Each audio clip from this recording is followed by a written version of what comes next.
man pagidi for radin shram papa paidi kan for radin shram ye juma pa mo bebo ebre ye teachings no ka me hona ye mo empire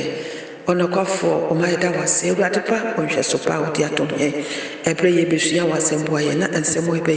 ye ntena semi mu na asemo nso ntere mu abi ye pray na sa wo ba ye tumi enya anu yi pa ama udina na senka ewo Jesus dimu amen agidi for a topic no ye be kasa afa joy ho ye ka joy a enye se bia onipa joy obi ho wood owo ne ba na de not to joy enye ono ho asem ena meka ye ka anigye obi be busa se anigye di obia ani tumi age ye wo happiness ewo ho happiness no wona wo wiase kura omunya sa happiness no ana anigye sa no obi wo ho no kitana nsa kura na obubu wi kura owo sa happiness no ewo mu onya ne ba kura na se enema tugela owo sa happiness no ewo mu na enyo no ho asem na meka na mo ye ka joy na enyo obia na onya sa joy no enye obia na mo wona wonim Kristo munko na yenya sa joy na efiri amen pa Kristo munko enye se bia yesikasemu oni sika kura wo Kristo enti onya sa joy no ewo ne mu amen pa eno na me no mienu eba abekasa afa ho na ye quotations no me de agu na first of all no yanko Philippians 4:4 de bia yete na sai na wusite ase efa amen pa yanko kenkan na nhwade ose momma mo aninye awurade mu daa meka no bio se momma mo aninye awurade mu daa wankasa ma waninye osofo bi mu daa wankasa ma waninye ohibia oti wukrom ho mu daa wankasa na mo se ma waninye awurade mu daa awurade mu na sa anigye no se wunya obi ntuminye osipa waninye awurade mu daa ebinom ho mo anigye ewo omo ebi omo sika bi omo anya na omo anigye wo ho obi o ha na anigye sade mi di kankan no ebi na cast bi awanya ntina na anigye obi o ha na anigye because of some mansions bi awasimu na anigye but ye na ye Kristo dia ne de osi yamma ye ninye awurade mu daa na osan so ati so bi ma kan kira ye se yamma ye ninye daa adentia because se wo Kristo wade nyina awo wiase se wo Kristo unya dankwa sa dankwa no wiase fontumi nya sa dankwa no enye obia na tuminya eno ti so wo Kristo mutia o ka kira yense yamba ya ninye daa wa awurade mu ebi akwasoro yo Kristo ni nanso sa anigye no nyanya ya enete otu yamfo sai yamba ya ninye. It doesn't matter sika woni bie no sa anigye wa nya sika sam because of say na ye wo wiase a na ye nim Kristo ye wo wiase ne ye niema bia na mfata na mo ye behu awurade no waje ye na wapepa ye mbone na wasanso ama ye nyankopon ma na osi okosiesie babepa bia ma ye mpewe na ye peden enu nti na osi ye ma ye ninye awurade mu daa awurade mu anigye no ena enede ye boboso hallelujah osi bobo ninye awurade mu daa o ka ne biem se ye ma ye ninye daa enu ntu yo gidi ni a o wade papa o kwa sori nanso ye bia wo tenke se oh minu a wo wiase o wo sikanti na ni gichemi minu a owo we di bia wo me ni binti no mani nye dabi wo mom ena sese o ma wani gye daa because Kristo wanya ne no esombo chenade nyina ono na obi mu anenyo se osombo mami esombo mami o se wati ase Yesu moja no esombo mami Kristo wanya no Kristo no sombo ema wo esombo chen ade nyina ewo wiase esombo eche bibia ose more than gold something more than silver Yesu Kristo no se wonya no eche gold eche diamond eche ade bia esombo wo wiase na that's why all catch ya say yema ye ninye da ewo awurade mu osanso akabie mu say yema ye ninye eno ntimi nuadofo sa wose wonim Kristo na wona sa adije ne bia enede hwehwe sa adi hwehwe sa adije no achi akwan ewo bremu hallelujah osi okani biem se yema ye ninye da yenko second quotations no to yenhwa de ehos all catch ye yenko Acts 13 no yenko na yenko kenkan bribi every hall na yenhwe de honso oka akire ye hallelujah 13 no yenko kenkan bribi verse 52 hallelujah wow ose na asuafo no de anigye ne mmon kronkron hye wonma na asuafo no de anigye ne mmon kronkron hye wonma wankasa asuafo no de sika bia na omo wonti na na omo ani agye no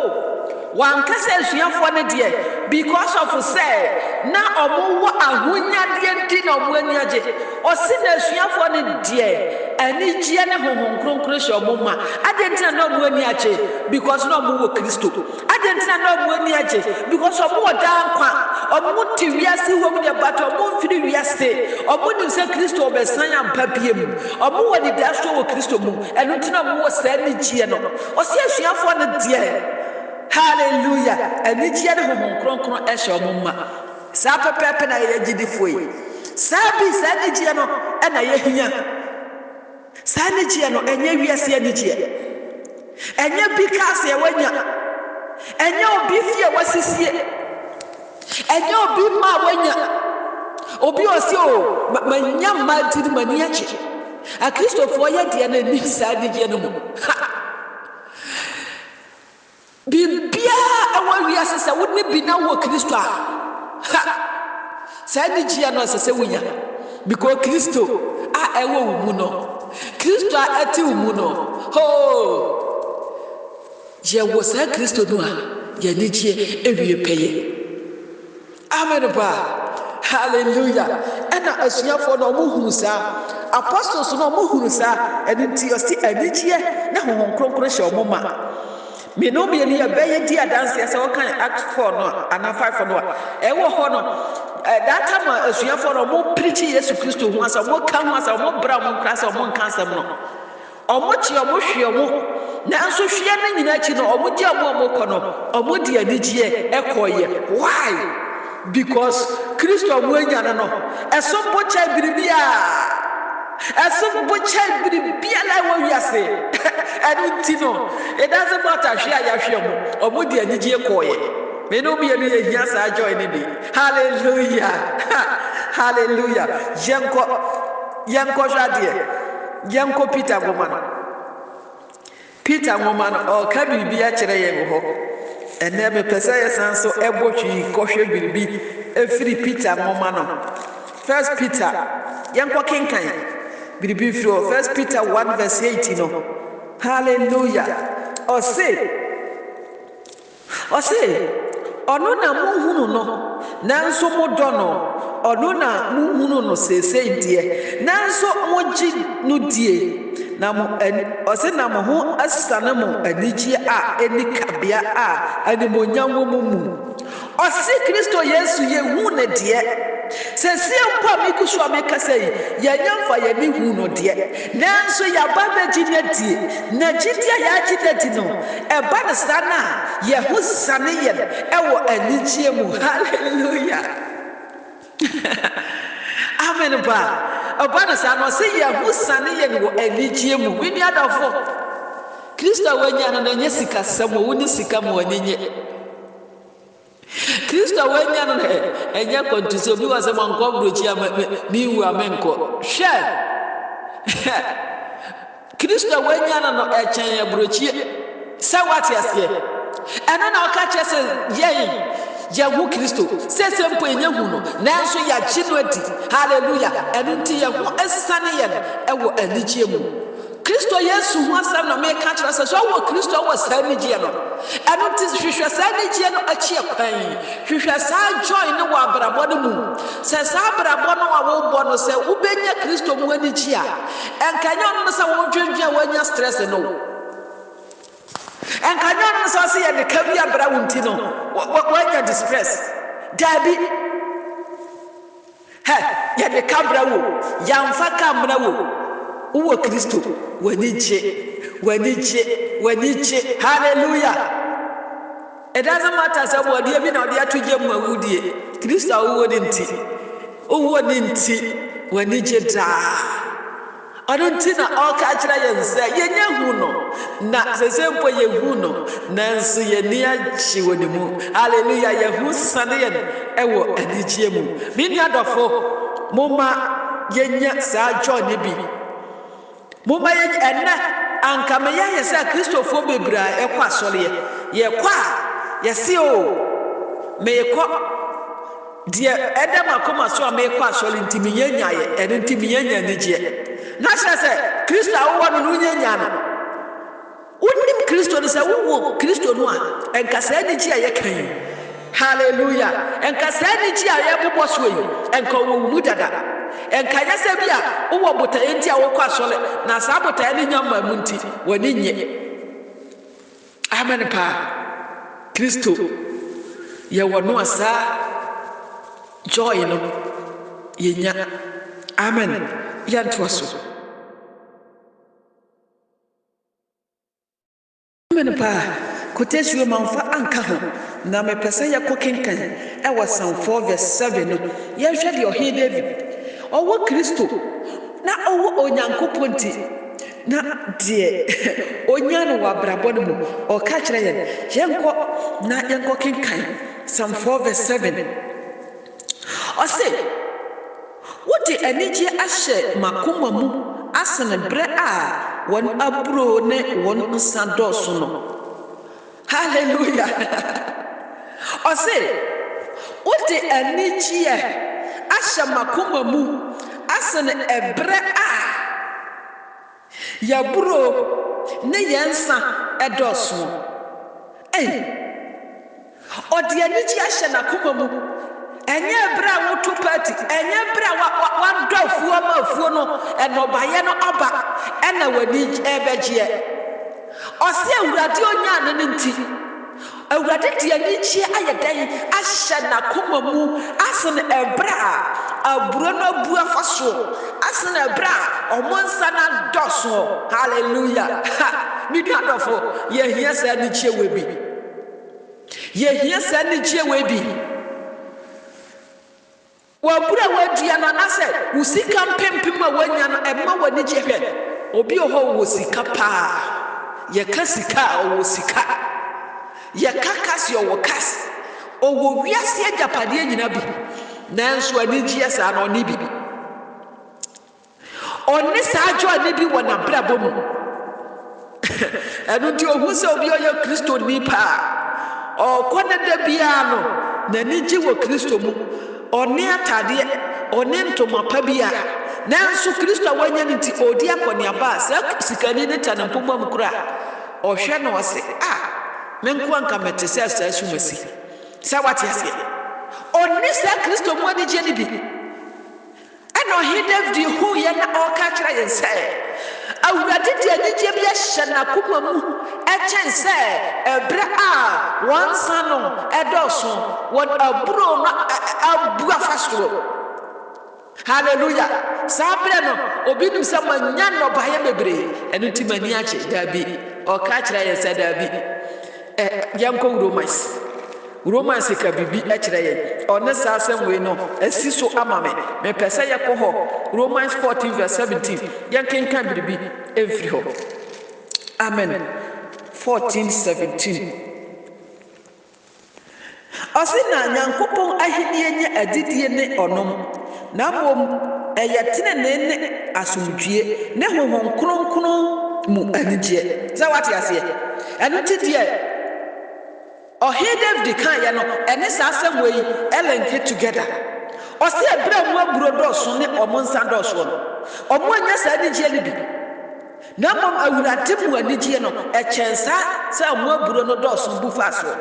amen and all ka kira yen say nyankopon wahidie na nya didie ne onom enye se bi obi atopati na wayi wate o si o me koye no mani nche ye papa o se anya bi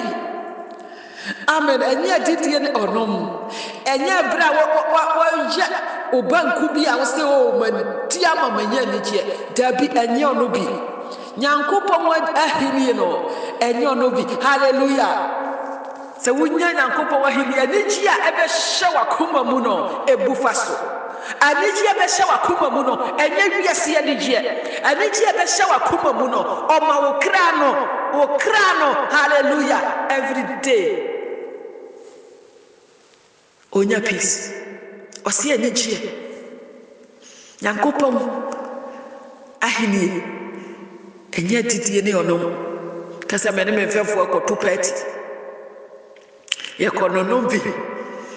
na ya bobro na chese ye ni ache enye bi enye party to se de meka no enye oponto kese bi ayato amango enye birthday party asema o se me birthday we de mani jiyo enye bi na mom Kristo mu ani jie ena oyi na die e de kire ye me nua no madofo momma ye ninye awurade buta hallelujah momma ye ninye ye wo bio ye ni bio hallelujah ono na okan Nehemiah 8 verse 10 now say the joy of the Lord is my strength nyankopon ani jie mama hoden hallelujah yenko kinkan ho na me de ono mom ekroso ye me pesa me de quotation last one esoso na me de manu esi yenko 2 Timothy 1 verse 4 yenhwe ehonso oka asem kakra bi e kire yen ewo ho na yenko kinkan na me fa manu esi 2 Timothy 4 verse 2 2 Timothy hallelujah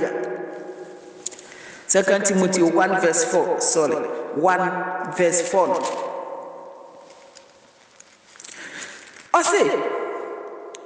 ose na mekai o nisua emamani jina se mehunu wo na anijie ayeme hallelujah osomafo Paul ena otwere asem we ekoma Timothy se okai ni nisua oma anijie ebe hye ne ma hallelujah se anijie no osomafo Paul oda prison kura Kristo wanya nti okai akrampa awurade na nsa so otwe omukra omanijie mpo ebe hye ne ma menua dofo ye wo se anijie ne bi anaye ne bi wiase anijie na ye wo anaye wo Kristo mu anijie se wo wiase anijie a enkosi babia wiase anijie obi ho ne otika mu kichim kincha obehwe na wanya accident at once pine se anijie no atuocha hallelujah sani dia no eye short na mo joy we ye wo Kristo mu de eto ntwa woni chia sase wo so na sani dia no so edo wo koda nkwa mu ye hia sani dia ne bi agidifo mo ma yan hwehwe akire kwan na edipa bia se Kristo Yesu mu na wo se enya Kristo a na asese sani dia no ebiba ya brabo mu omo achie na to prison kura sani dia na sese yenya omodi ahomampo ehye ye mena sese nya sani no because ye wo Christ I don't decide to say you are ne dia ntino asese nya sani no ye hia sa anigye no e wa brabo mu you need joy hallelujah sa joy no e na ye hia e wa busua no mu enetai menua dofo asem we na awurade se me ne wonche ye hwehwe sa joy no na Kristo mu e na ebiwo hwehwe Kristo mu na jiwu joy hallelujah joy eto ntwa joy enye sikasemu de joy enye hunyade joy woni bibia ewo mu eno ena meka ho asem hwehwe akire kwan hallelujah ɛha ɛna mede mo besi yɛmmɔ empaye adonfo yɛda wase wama yɛnahu anikyie a ɛwɔ Kristo mu wabobɔ bi so akyerɛ yɛn yɛhyɛ odi kronkron na nyamonyam sɛ na dan so odi atom yɛn nipa no bebree yɛ wɔre sɛ yɛbɛfa Kristo nanso yɛni anigye nanso anade wama yɛhunu sɛ yɛwɔ bio yɛni bio ɛsɛ sɛ yɛni gye because yɛwɔ wɔ a ɛsen sika amapa sɛ yɛwɔ wɔ a ɛsen silver yɛnane ɛde yɛ nneɛma bebree yɛda wase yɛhyira wo din sɛ wama yɛnyɛ wo ho anigye ɛwɔ Jesus din mu amen Christ asomdwie ka mu nyina na ɛnka me nso amen